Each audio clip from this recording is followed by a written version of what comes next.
Hello! Welcome to Aviva Studios. Today I'm going to have a short discussion about The Giving Tree. First, I'm going to read it.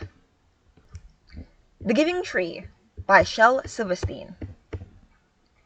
Once there was a tree, and she loved a little boy. And every day the boy would come, and he would gather her leaves and make them into crowns, and play king of the forest.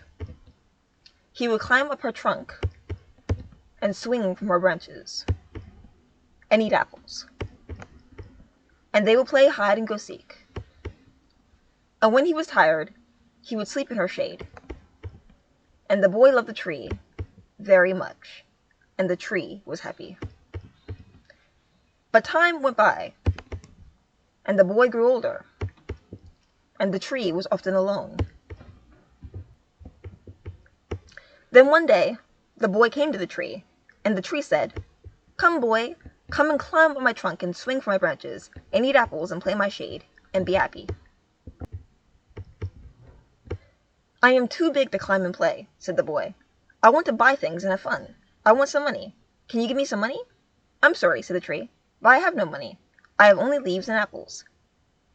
"Take my apples, boy, and sell them in the city. Then you will have money, and you will be happy." And so the boy climbed up the tree and gathered her apples and carried them away, and the tree was happy. But the boy stayed away for a long time, and the tree was sad. And then one day the boy came back, and the tree shook with joy, and she said, "Come, boy, climb up my trunk and swing from my branches and be happy." "I am too busy to climb trees," said the boy. "I want a house to keep me warm," he said. "I want a wife, and I want children, and so I need a house. Can you give me a house?" "I have no house," said the tree. "The forest is my house. But you may cut off my branches and build a house. Then you'll be happy." And so the boy cut off her branches and carried them away to build his house. And the tree was happy. But the boy stayed away for a long time, and when he came back, the tree was so happy she could hardly speak. "Come, boy," she whispered, "come and play." "I am too old and sad to play," said the boy. "I want a boat that will take me far away from here. Can you give me a boat?" "Cut down my trunk and make a boat," said the tree. "Then you can sail away and be happy." And so the boy cut down her trunk and made a boat and sailed away. And the tree was happy. But not really. After a long time, the boy came back again. "I am sorry, boy," said the tree, "but I have nothing left to give you. My apples are gone. My teeth are too weak My apples are gone. My teeth are too weak for apples," said the boy. "My branches are gone," said the tree. "You cannot swing on them." "I am too old to swing on branches," said the boy. "My trunk is gone," said the tree. "You cannot climb." "I am too tired to climb," said the boy. "I am sorry," said the tree. "I wish that I could give you something, but I have nothing left. I am just an old stump. I am sorry."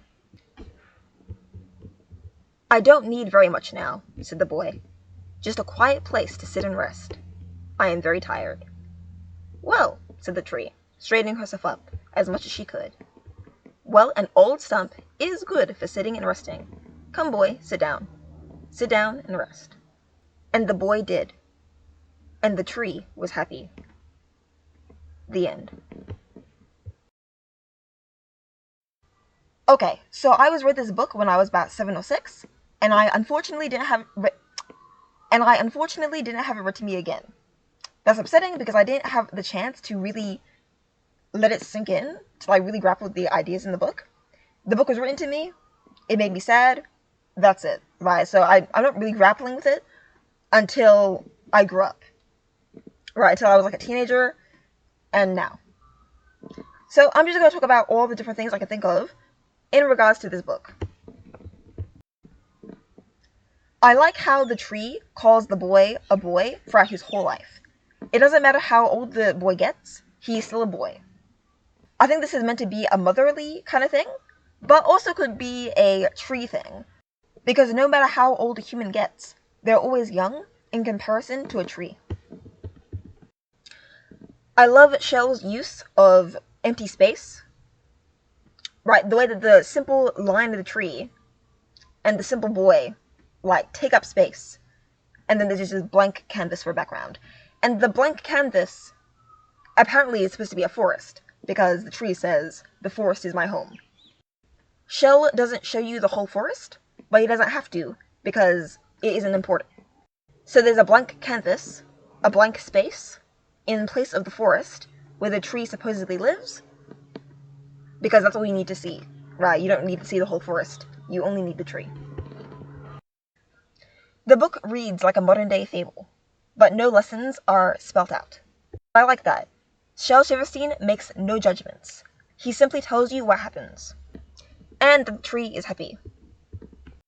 I kinda wonder how horrific we're supposed to see the events in the book. The tree loses her apples, her branches, her trunk, and we're told that she is simply happy about this. Right? So, is this a story of someone who is exhausted? Like, who is damaged?